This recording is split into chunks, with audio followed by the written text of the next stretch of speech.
নমস্কার শ্রোতা বন্ধুরা, আজ আমি আপনাদের সুভাষ মুখোপাধ্যায়ের কেন এলো না কবিতাটি পাঠ করে শোনাব।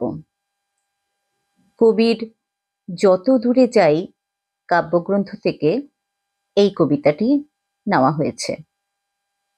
1962 সালে যত দূরে যাই কাব্যগ্রন্থটি প্রকাশিত হয়েছিল। কবিতাতে যাওয়ার আগে কবিতাটির সম্পর্কে দু চার কথা। সুভাষ মুখোপাধ্যায়ের কবিতা কেন এলো না একটি অপেক্ষার কবিতা, যেখানে প্রিয়জনের না আসার যন্ত্রণা ও অভিমান ফুটে উঠেছে।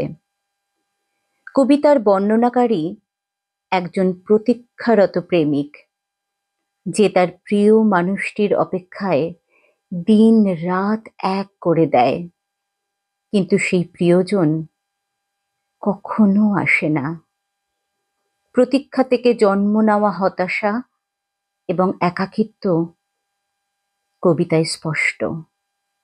কবিতায় প্রকৃতির বিভিন্ন চিত্রের মাধ্যমে বেদনা ও আশাহীনতার অনুভূতিগুলো তুলে ধরা হয়েছে।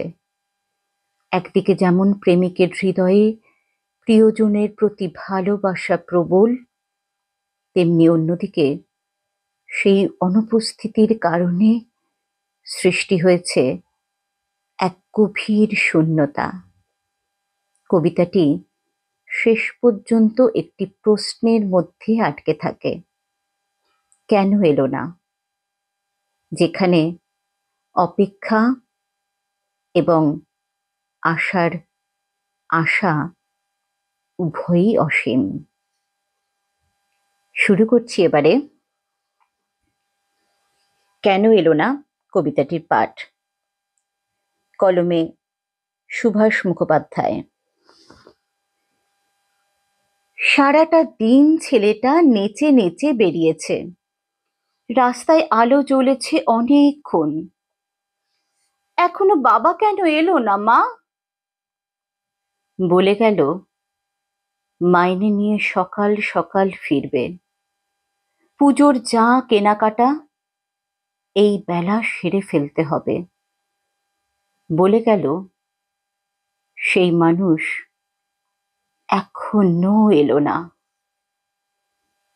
করার গায়ে খুন্তিটা আজ একটু বেশি রকম নড়ছে। ফ্যান গালতে গিয়ে পাটা পুড়ে গেল। জান্নার দিকে মুখ করে ছেলেটা বই নিয়ে বসল মাদুরে।